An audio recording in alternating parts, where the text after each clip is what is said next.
Good day, my name is Michael Malondo and I'm going to present on the subject of networking partnership for the higher certificate second level.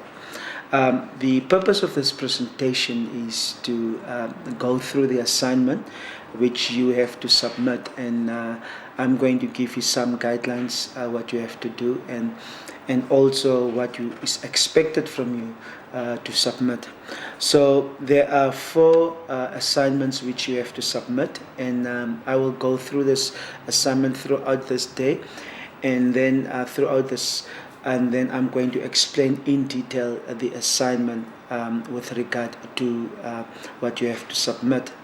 Assignment 1 is looking at the networking in the area of HIV/AIDS, and you have to recognize and look at essential component that are effective way to respond to the challenge of HIV/AIDS. And according to this assignment, there is very little written about the lessons learned in building and sustaining successful networking. So the whole purpose of this is going to explain to you, and what is expected from you is you have to explain is what is a network, how does a network operate, and what are the challenges of a network. And if you're going to look through this, it's very important for you to know that when you're going to discuss it, you have to look very critically about what is expected from you to answer. So networking of all AIDS service organizations in Namibia, in SADC, this is what you have to look at. You can also come up with some comparative, which will be quite helpful. Assignment 2 is as follows. You are appointed as a project coordinator, and then you are expected to draft a project proposal. And the purpose of your project proposal is to come up with funding, and your focus will be on youth programs. And you are going to submit this funding to a ministry or any other donors. And then it is expected for you to outline, to show how will your proposal, your project proposal look like. And then there will be a specific, clear guidelines and details that you have to give. So what is expected from you during this time is you have to come up with a proposal, submit the proposal, and then come up with the writing of this proposal. And once you have write this proposal, then you have to state. So I'm going to explain later on detail when it comes to assignment number 2. Assignment number 3 is you are appointed as a program officer at the Ministry of Health and Social Service, and then you are requested to conduct an evaluation and look at how you're going to evaluate networks of AIDS service organization. And these are, when I'm talking about networks, I'm talking about umbrella bodies in Namibia. So how are you going to assess the effectiveness, the impact of this bodies or this organization within Namibia? And it is very important for you to understand and to know. And during this assignment, you have to look very in detail what process and what steps will you be taken to finalize this evaluation. And as much as possible, once you're going to discuss the steps, you have to explain in detail what the steps entail and how you will do all of this. So once you're going to do that, is you're going to evaluate it, and then you will come up with some recommendation. So as I'm going to go, I'm going to explain to you in detail what is expected from you. Assignment number 4 is looking at the project, what we call Stop TB.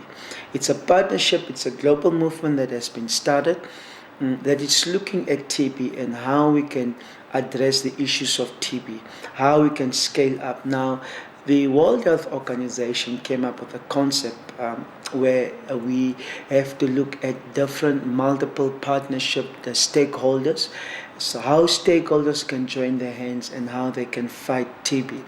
And this is a project which has become a global movement, and you are expected to discuss what Stop TB is all about. What is TB? Then you're going to discuss is the partnership. How does this partnership work? The multi-sectoral stakeholder, cooperation. And then of course you're going to look at different how they're going to work, and what is actually expected from these partners to address the concept of the movement of Stop TB partnership. So these are the 4 assignments which are expected from you, and I'm going to go in detail. Assignment number 1, that's looking at networking and how it works within Namibia, and what are the challenges. The first thing that we have to look, what is expected from you from this assignment 1, is you have to define the term networking. What does it mean? How does it work? How does it work in the context of Namibia? Different organizations doing different things, but they are working in cooperation. Now, I'm going to give you a few tips or a few bullets on what networking is all about. What does it entail? But from you, it is expected to give information, to give examples, and to give practical way forward how networks can be effective, and especially in addressing HIV/AIDS in Namibia. The first thing, networking is a relationship which include a relationship of different organizations, and how these organizations come together to exchange information, to exchange resources, and then also to exchange cooperation. And as these organizations are working together, they establish a relationship of trust. And the reason why this relationship of trust is important in any networking is so that this organization can cooperate and achieve more together than being alone. So it is very important that organizations have to work together, and the whole principle of networking is how this organization can apply their skills, their knowledge, their experience, and how they can harmonize it and synchronize these experiences in order to be effective. So what I will also expect for you is also you need to talk about the concept of coordination, because when organizations are working together, then one or two of these organizations have to coordinate this effort. You have to discuss in your assignment about cooperation, what it means to cooperate as part of networking. You have to discuss about collaboration as part of network. What does it mean to collaborate as organization? So it's very important for you that when you look at this, that you have an understanding, and when you're going to submit your proposal, that you have to put this in detail.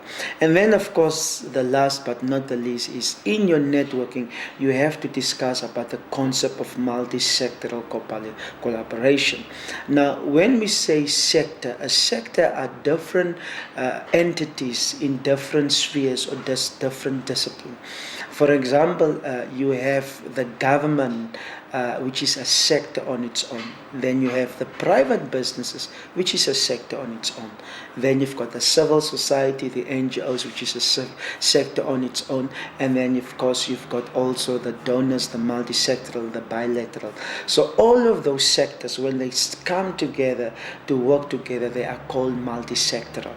And the multi-sectoral collaboration is very important, and that will actually ensure that the concept of networking will work. So in your assignment, you have to bring up this concept and explain how they're going to address, and even the challenges which they can face. If there are some challenges, you can highlight these challenges, and then also give your recommendation how they can improve and strengthen these challenges. So it's very important that in your assignment you have to address this concept and address this, which is very, very, very much important for your assignment 1. So for assignment 2, it's very straightforward.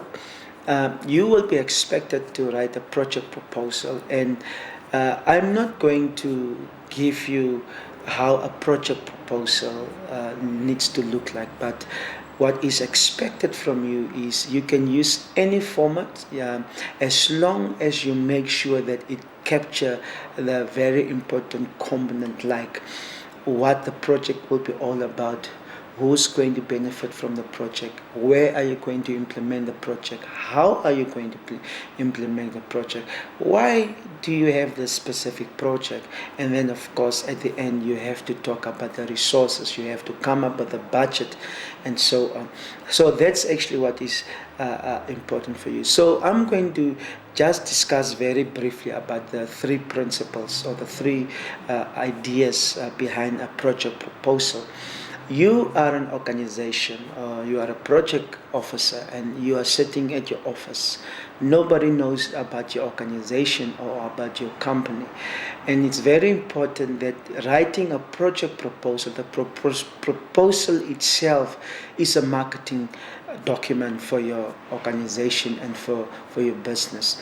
So see that whoever's going to take hold of that proposal and is going to read it, either is going to be impressed or either is going to be depressed about the document. So it's very important that when you are going to write this project proposal, that you are marketing your organization. So in that proposal, you have to inform the reader as much about your company or about your organization, and then also why your organization is the entity that can address this specific project or this program.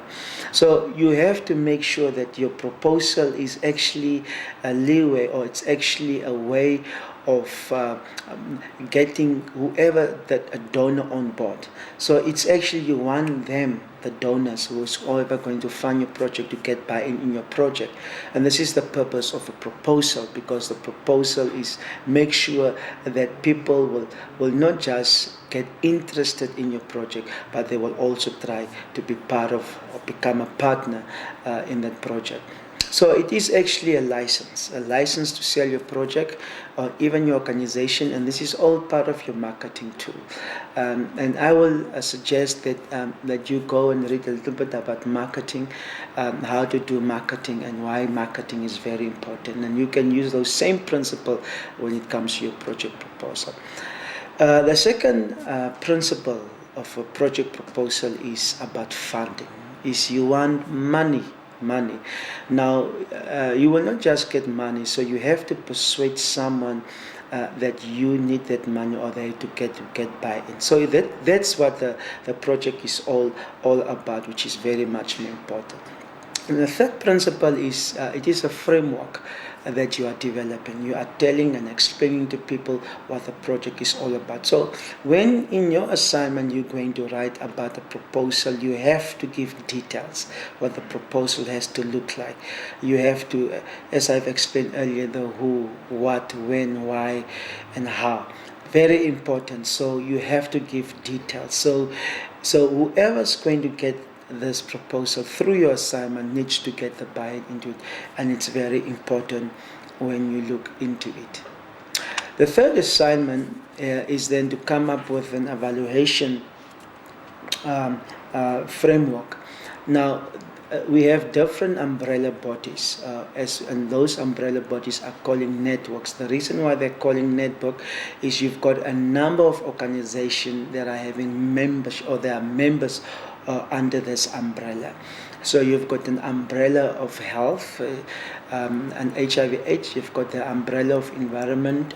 You've got an umbrella of education. So, and then you find NGOs, civil society, or any organization that are in that same field of discipline, and then they come together and they form this network, which then become an umbrella body.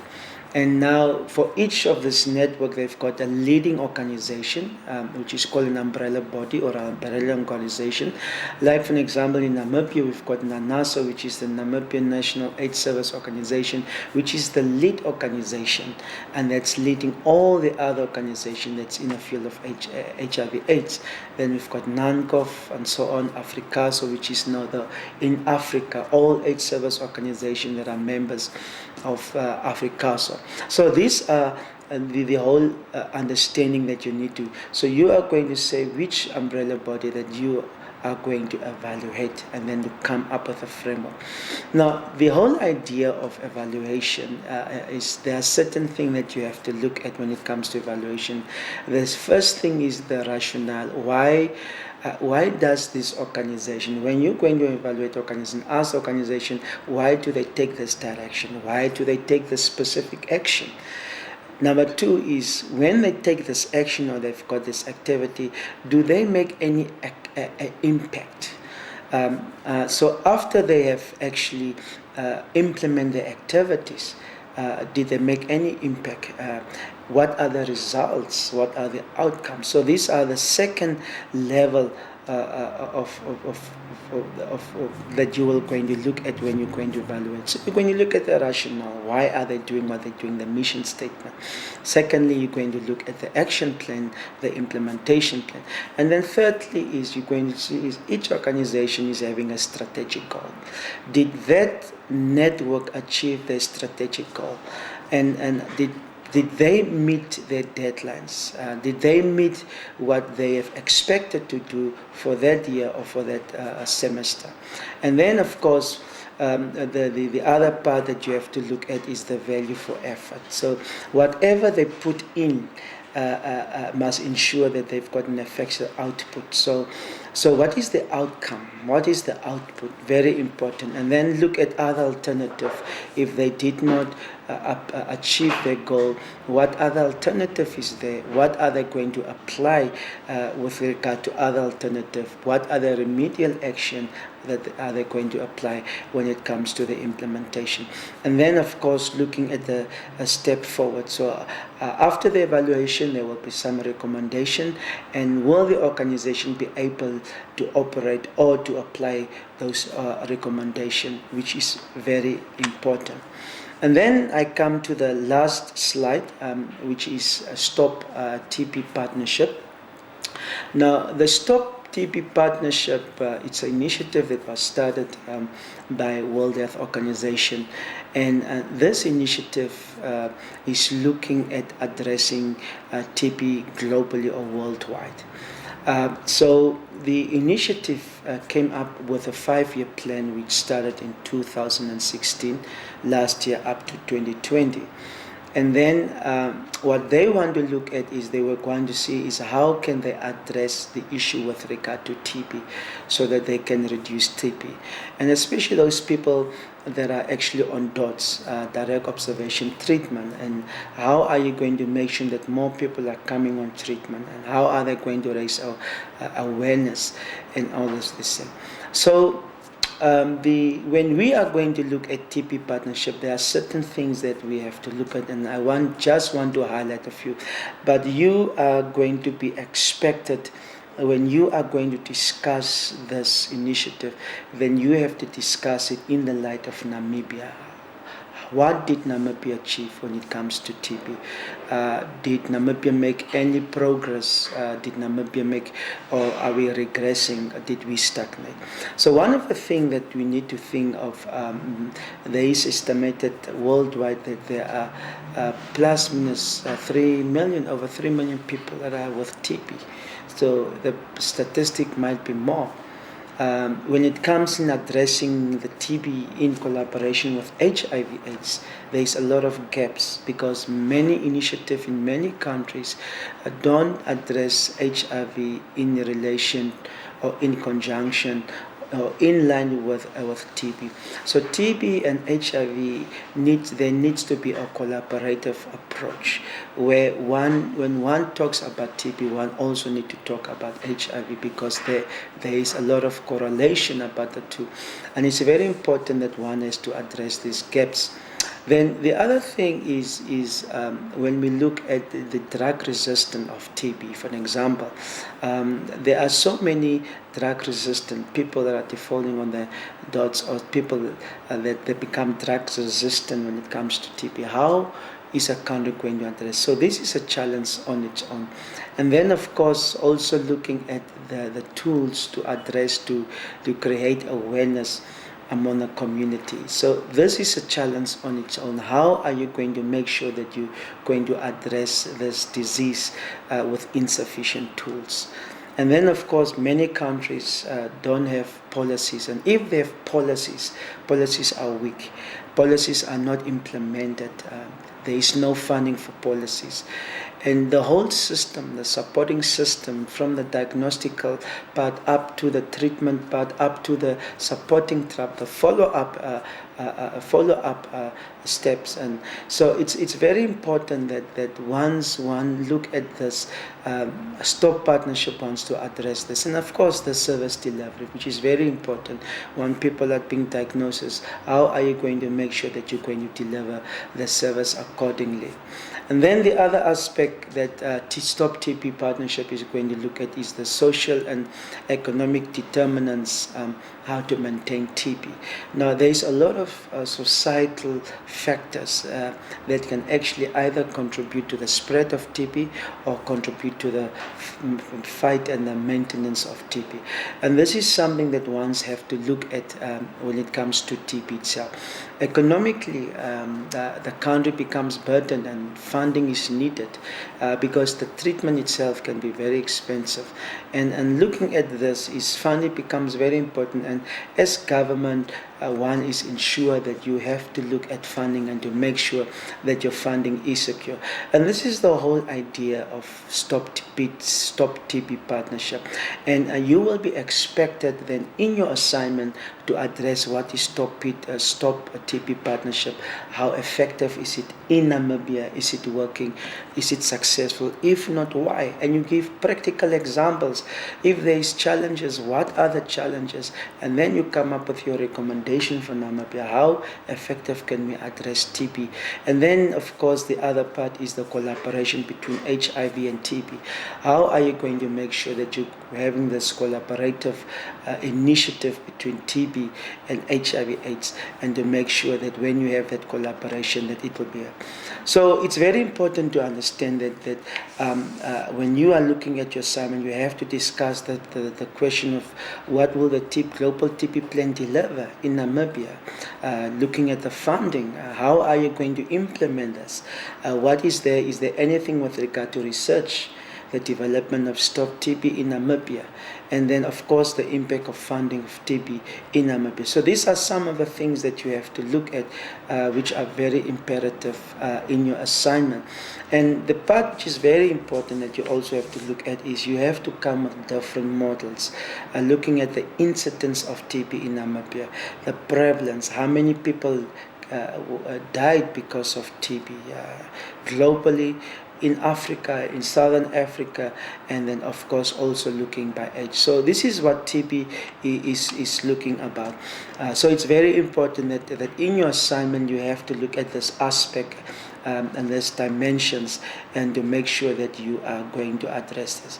So I have come to the end of my presentation. I hope that this presentation has helped you and it's become a guide, and I hope all the best, and I wish you for the best of your assignment. Thank you very much.